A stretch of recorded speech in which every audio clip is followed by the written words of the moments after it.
Welcome back, everyone. For today's episode, we'll be going ahead and focusing on the Pocho's Picks. So, as you all recall, the Pocho's Picks is where we all go ahead and make our predictions for a specific game, and then we go ahead and analyze it for our next episode. For this episode, we'll go ahead and make our predictions, and our predictions are going to come off of soccer, specifically as it relates to the Champions League.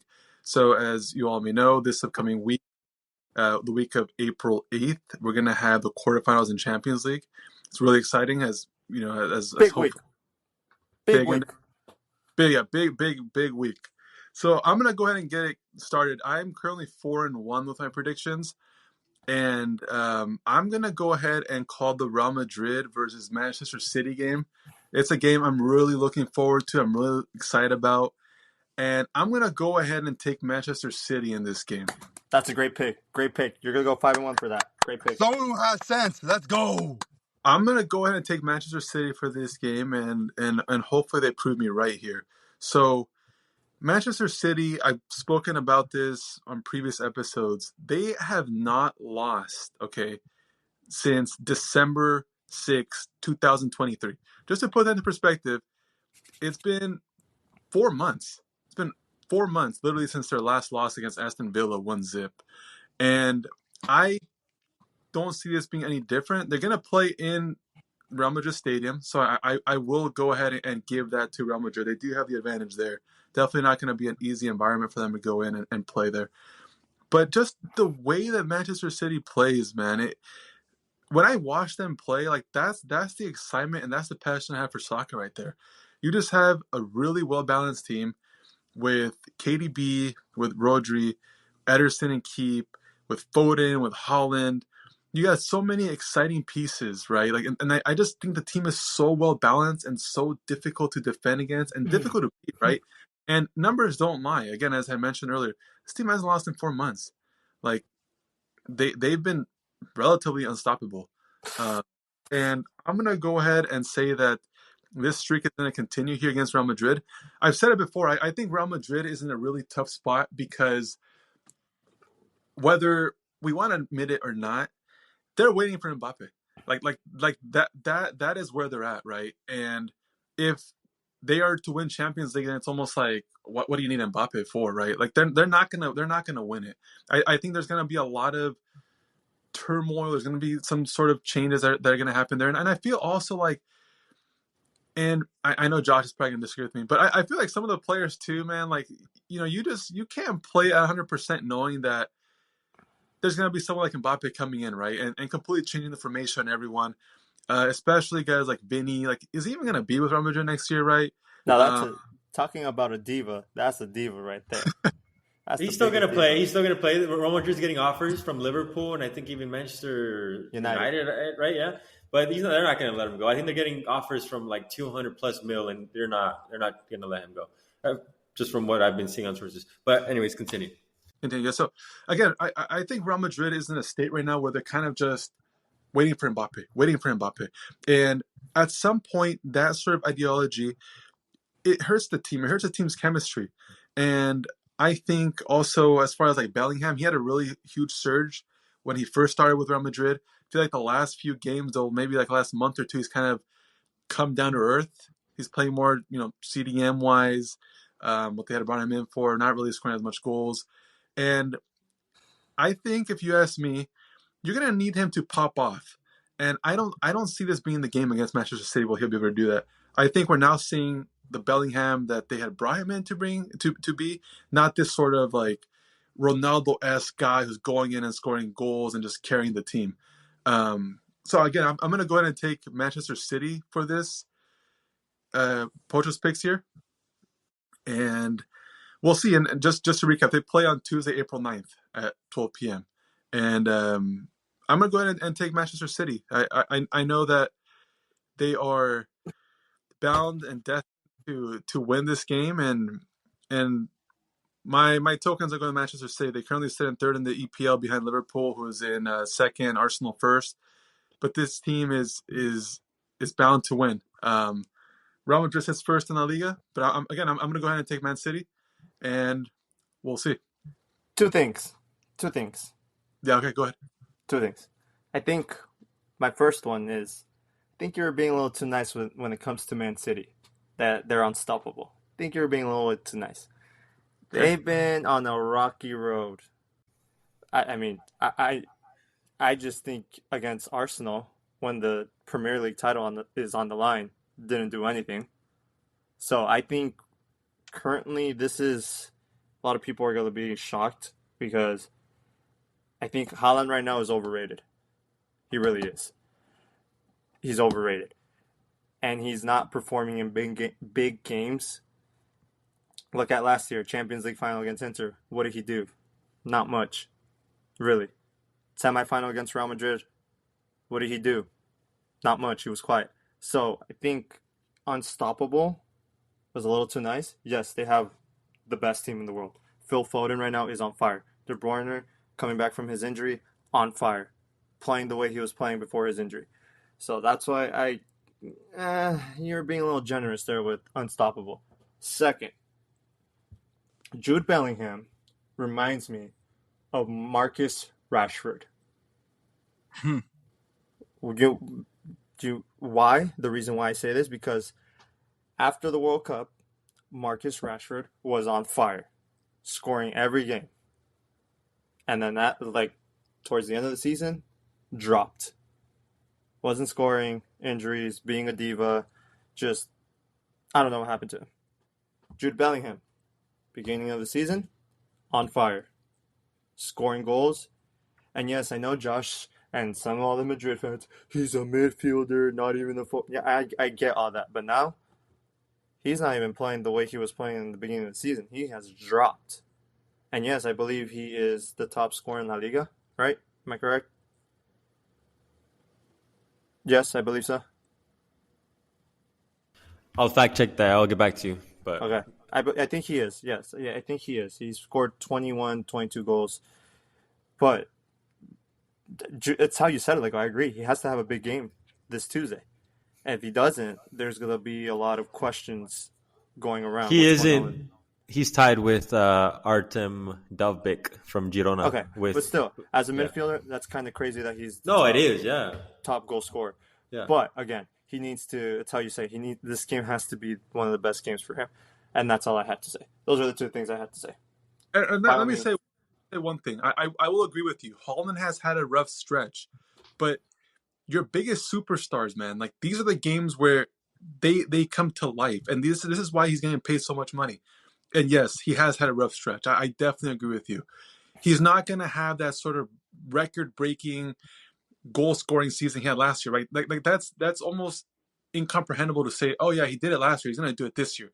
It's not realistic. His numbers have to come back down to earth. Yeah, well, yes, I agree. But people did expect that. People were expecting, he had a great, amazing season last season. They were expecting, he's going to have even a bigger impact this season. Analysts, experts expected that from Haaland. But he's not performing. He's really not. Again, I said it earlier, against Arsenal, White and their center backs locked them up. They didn't do anything. Yeah, and let me say one last thing. I know I had analyzed the game previously. The only thing that concerns me about Manchester City, the only thing is their defense. At times, with Stones, Akanji, Rico Lewis, Ake, Ruben Diaz, yes. They are a little bit shaky. And if they allow Real Madrid to counterattack them, that could really, be a relatively easy night for Real Madrid. But again, you got Pep Guardiola and one of the best managers in the world, top 3 in my opinion. And I don't see that happening. I see them developing a really sound game plan, going into this game, going to the Bernabeu, and beating Real Madrid. And I'm going to go ahead and stick to my guns here. I'll take Man City. I'll take Man City in this game. I know this is not my Pocho's pick or anything, but I think it's going to end in a tie or Madrid wins it 1-0. That's the way I see it. Okay. But exciting game. I'm looking forward to that game. Big game. Go ahead, Josh. Okay, well, I'm not going to do anything different. Obviously, I'm going for the same thing. Real Madrid, Man City. Actually, sorry, I said that wrong, but I'm focusing on, my pick is going to be on Real Madrid winning against Man City. Obviously, we were just talking about how Man City was, apparently going to beat Madrid, blah, blah, blah, whatever. But I'm going to give you the other side, right? First of all, Man City, like you said, Leiko, defensively, they're a little bit, they're a little bit, you're not as confident, with compared to their attack, right? I understand they have a very strong midfield. They have a very strong offense. I get that. Defensively, though, they have two players that are injured. It's Nathan Ake and then Kyle Walker. Kyle Walker locked down Vinicius. Well, we saw that last year, right? Kyle Walker he was a big player when it came to Vinicius and just locking him down, making sure that he wasn't able to do what he usually does, which is fucking tear through these defenses. Kyle Walker had him on lockdown. And I'm a Madrid fan saying that. And it doesn't take a lot of people to notice that because, you got to face it. It did happen. So as long as, and it looks pretty probable that they're not going to get better anytime soon. Hopefully they don't. But as of right now, Kyle Walker and Nathan Ake they're not going to be playing. I'm not too worried about Nathan Ake. I'm worried more about Kyle Walker. But regardless, that's something that Man City is missing there, and that's something that Real Madrid can take advantage of. When I look at the lineup for Real Madrid, when we played Athletic Club, we were running a 4-2-2, and then when we played Osasuna, where Vini scored 2 goals, we played a 4-3-3. So when it comes to that question of, and you mentioned it, Leiko, where it was like, okay, Real Madrid might feel some sort of way because Mbappe, the thought of Mbappe coming into the team and just switching everything up. I get that. But again, players have to adapt. They're professionals. They make crazy amounts of money for a reason. I'm sure they're not worried about Mbappe right now. They're worried, and they shouldn't be. Their focus should be on the Champions League and just that big game that they have against Man City. We have the home field advantage. When we look at the statistics, Real Madrid hasn't done too hot against Man City. I think Man City has 4 wins compared to Real Madrid that has 3 wins against them. The last time we beat City was in 2022. It was the Champions League semifinals, with the final score being 6-5. This was the second and final game. So it was a high scoring game. So I can see Danny saying, okay, it's going to be either a tie or a 1-0. I think that second game is where it's going to get very interesting in terms of how, like offensively, what the goal difference is going to be. And again, just going back to what I said with when I look at this lineup of Real Madrid's past 2 games, it's pretty obvious we're missing that striker, right?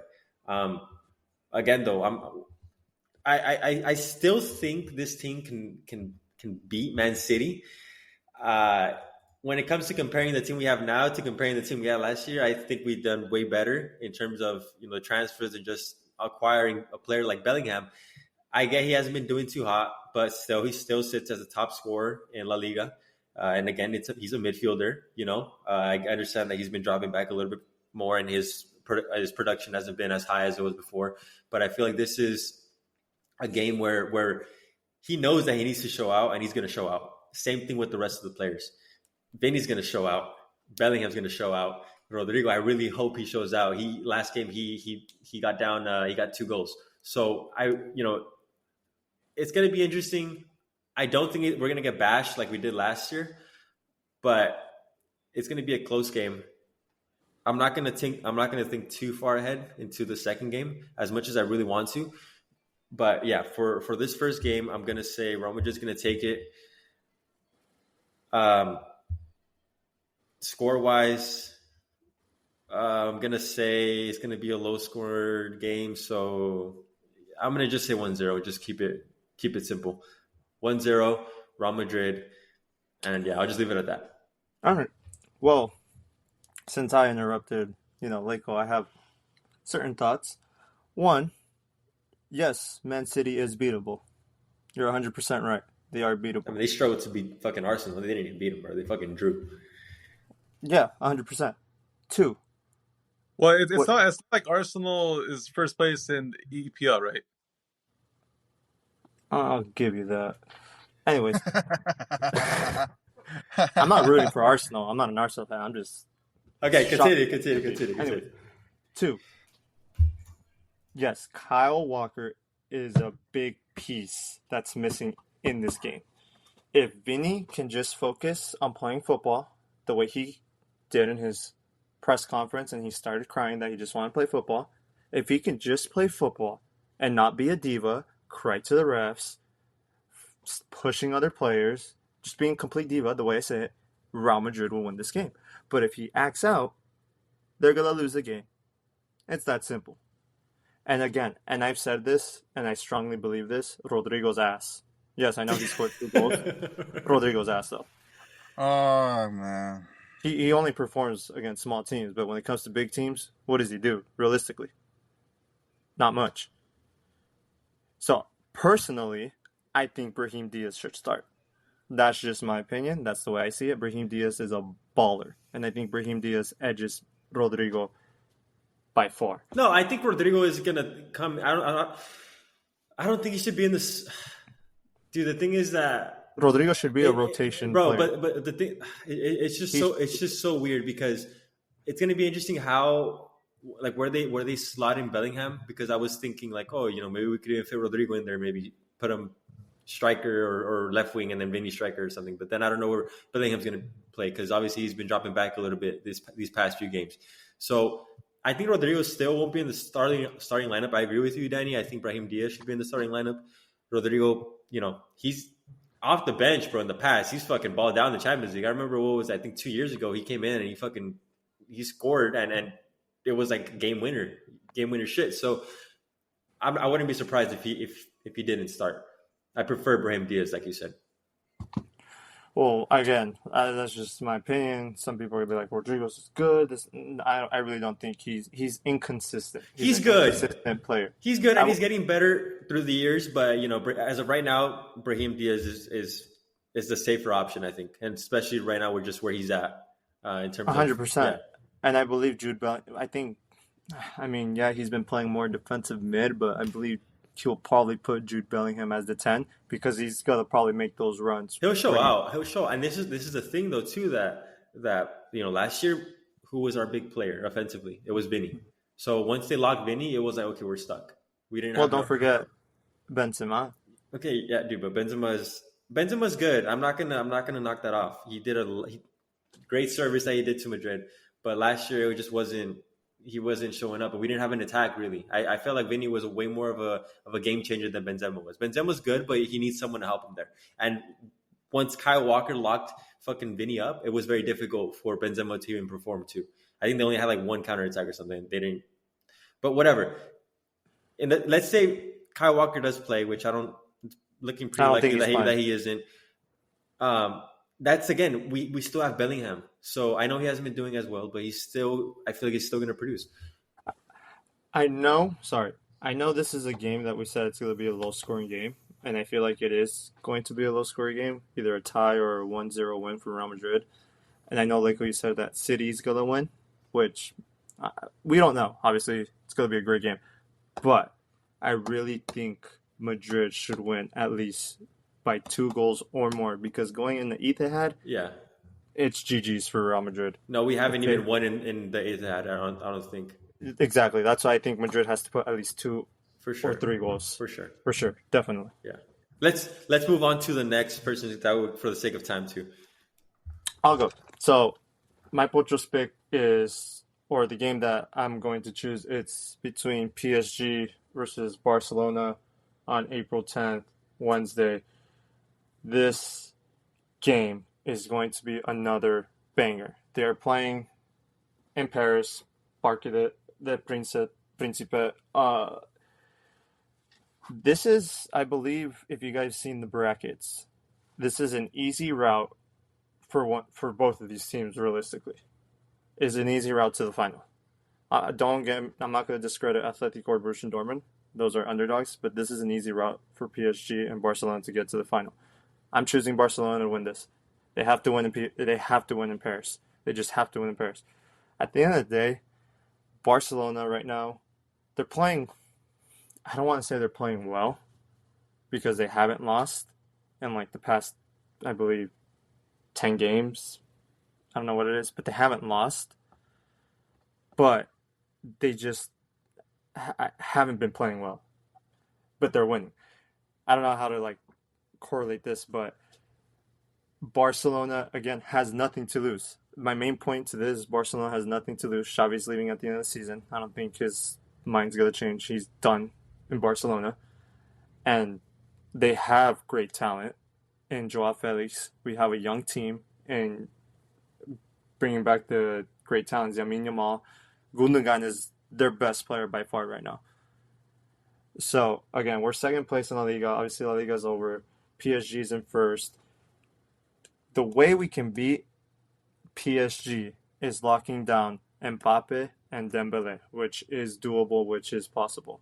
We have Aranjo, who's a baller in the back line, very physical. Koundé playing the best football right now as a right back. He's not even a right back. He's a center back. And then you have Christensen as playing as the pivot because we have injuries. Like freaking De Jong probably is not going to play. Probably play a few minutes. Pedri, he won't play that game. So it's just so many rotations in the lineup. But I believe in this team. I believe in Culés that they're going to win. They're going to go to PSG and they're going to win. I will say this: if Luis Enrique decides to substitute Mbappe, that's going to be a game changer for Barcelona. If that happens, I don't know if it will. I doubt it. It's how Luis Enrique said. We have to learn how to play without Mbappe. Yeah, but they also have to take advantage that they have him. Well, yeah, but he's done it in big games. Yeah. So that's why, if that happens, that's a big advantage for Barcelona. And another thing, Dembele, yes, he played for Barcelona, but he hasn't been consistent at PSG. He really hasn't done anything. Like, let's be real. Have I heard about anything, like, when it comes to the news or, like, a great goal that he scored? Not really. So, I feel like we can lock up Dembele easily. Mbappe is going to be the real problem. Yeah. And the big key for this game is that Hakimi is suspended. So we can expose that right back and, push forward. Gundogan, splitting the midfield, splitting the defense, Lewandowski being physical. I think Barca wins 2-1.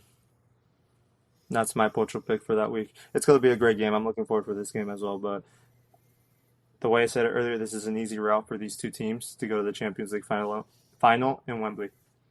Yeah. Danny, let me ask you something real quick. You brought up the fact of locking up Mbappe. How do you think Barcelona can do that? That's hard. I don't even think you can. How do you injure him? Yeah, but that's. I mean, how here's the thing. I will say this: we cannot afford to get a yellow card. I'll put it that way. A lot of these players, if booked, so if these are the starters, if booked, if Christensen, De Jong, Ferran Torres, Joao Felix, Ronald Araujo, Sergio Roberto, Yamal get booked, they will miss the second leg in the quarterfinals. And those are all starting and crucial players for Barcelona.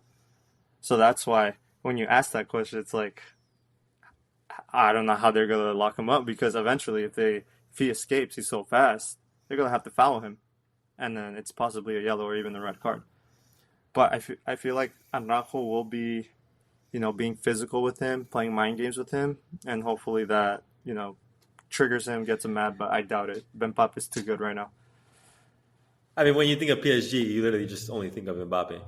I think, but I feel like that's also an advantage because you know what they're going to do. Feed the ball to Mbappe. Mbappe's going to do his thing regardless. Barcelona has a higher chance of winning, I think, because they're just a very well-rounded team. And, like you said, they don't really have anything to lose. I will say this, so we also have an advantage when it comes to Donnarumma, because Donnarumma, he's not what he once was. Right, he's not what he once was. He lets a lot of balls go, which is kind of sketchy. as a keeper. But again, we'll see. Yeah. It's going to be a great game, but Barcelona has to win in PSG. Yeah. And let me remind you, if we don't win, but I know we're going to win, it's going to feel like 2017, La Remontada, one of the best comebacks in Champions League history. And we did it. We did it against this team. So I believe Barcelona is going to win both games. But that's my Pocho pick for the week. Carlos, take it away. All right, I'm gonna keep mine short and simple. For my pick, I'm picking Man City over Madrid. Oh my goodness. Look, I'm gonna say this because like what you and like I said. What do you Stronger mean? defense. I said I'm going for as much as I don't know. I'm not no never mind. I'm not going for Madrid, but based on this tournament, this is Madrid's tournament, so you can't go against Madrid. So just go, keep going. I think because what Lego said too, because their defense is up and down. Holland didn't really do anything against Man City for this Arsenal, and what I honestly think like that Man City, I have more confidence in Man City than Madrid because it's not Madrid. Madrid is a hell of a team, hell of a club, like good resume and all that. Look, I honestly believe like, do they care if they lose? Who? Madrid. Obviously, they care. No. Let's put like listen. Hear me out. Like, if they lose, they probably like, you know what? Who cares? Mbappé's come over here. I think it's just too distracted. I believe that Mbappé is coming to Madrid. Carlos, That's what I think. Hold on. Before you continue, the reason why we laugh is because obviously these players care about losing. Like, it's a Champions League. Like, it's their dreams. It's their goals to win. I get that, but like you guys understand like what I'm trying to say. Like, oh, if we there's like oh well, if we lose, we lose. Like, I know they give 100% effort. I know that, but they're like, damn, we lost, bro. It's like you're in the Super Bowl, and you're like, damn, we lost, but it's okay. We're getting Christian McCaffrey next year. Yeah, but think about it. Like, I'm pretty sure, like we saw their games. They haven't been doing good, and then or Champions League. But I feel like Mbappe is a small piece of that. Yeah, and Leiko said it's I think it's just a small piece. I feel like it's just, to me, Real Madrid's problem right now is number 9, a striker. The Mbappe thing is not even guaranteed yet. Like, as much as that, there's a high chance that he's going to come to Madrid, but it's not even guaranteed, bro. Someone from fucking Saudi Arabia can pop in and be like, hey, here's a fucking $1 billion. Come over here. No. They have done that, but you said no. Exactly. Okay. But it's a 98% chance that Mbappe is going to Real Madrid. Yes, there's a 2% chance that he'll probably go somewhere else. But he's going to Madrid. Yes, that's not an excuse for Real Madrid. Real Madrid is the greatest. Like that's what I think. That's like what if they have a reason to lose, like because we're too focused on Mbappe coming to the. I think that's their scapegoat. think that's their scapegoat. No. Personally, it's the number 9 tactical. The way I see it, it's a tactical thing with Real Madrid. They're missing a number 9, and they're missing the striker, the true striker. Because let's be real, who's scoring the goals right now? Drew Bellingham. Okay, exactly. Is he a 9? No, he's no. I'm not saying he's a 9, but he's the one. What is he like? Top scorer right now? Exactly. That's what I'm saying. That's why, to me, I don't think. Well, that's what I think. Like that's what I think. I disagree. It's fine. They'll be like, you know what? Josh, you have anything to say, Josh? No. As a Madrid fan? No. I have a lot of things to say, but I'm not going to say it. Carlos. All I'm saying, Carlos is speaking facts. Yeah, I know. During that whole spiel, Leiko was just fucking throwing his hand up. We're back to back. Okay, yeah, you guys can. Okay, look, that's your pick. We respect it. I get it. Okay, who's your pick? Man City. Yeah, okay, how much? 1-0. 1-0 Man City wins. Yes. I feel like this whole episode is like a tag team match, like in WrestleMania. Freaking Rock Reigns versus Cody Rhodes and Seth Rollins. That's how it is, this episode, tag teaming it. Me and Josh versus you and Leiko. Jeez Louise. Dude, like, okay, you know what? I got nothing to say. All I gotta say, it's a big week. I will also, there also is another game. I know we said Man City versus Real Madrid. Barcelona versus PSG. There's also Bayern Munich versus Arsenal and Atletico de Madrid versus Dortmund. The Bayern one, Arsenal, quick one. Obviously, Bayern lost today. They have to win. They have to pass. They're just going through a lot right now. They're struggling a lot. Arsenal, they're back in Champions League. They want to, be the best Arsenal and win their first Champions League ever. Going to the next game, Atletico versus Borussia Dortmund. This is a semifinal, a quarterfinal that is an underdog quarterfinal. Both teams are underdogs. Both teams, in my opinion, are dark horses. It's going to be a great game, very tactical. We all know how Atletico plays. They're probably going to defend. Dortmund's going to be the more of the attacking one. And it's going to come down to whoever makes the mistake. Exciting games overall. I'm excited for the week, for the first leg of the Champions League, and we'll see what happens. So that is our... Do you have anything else to say, Josh? I was just going to add on our records. I'm going to throw them on the screen so visually you'll be able to see when we make these videos what our record is, how we're doing. But yeah, just want to throw that out there. But continue. We can just close it out. Well, again, good games this week. Thank you guys for listening to us. It's fun. See you guys on the next one.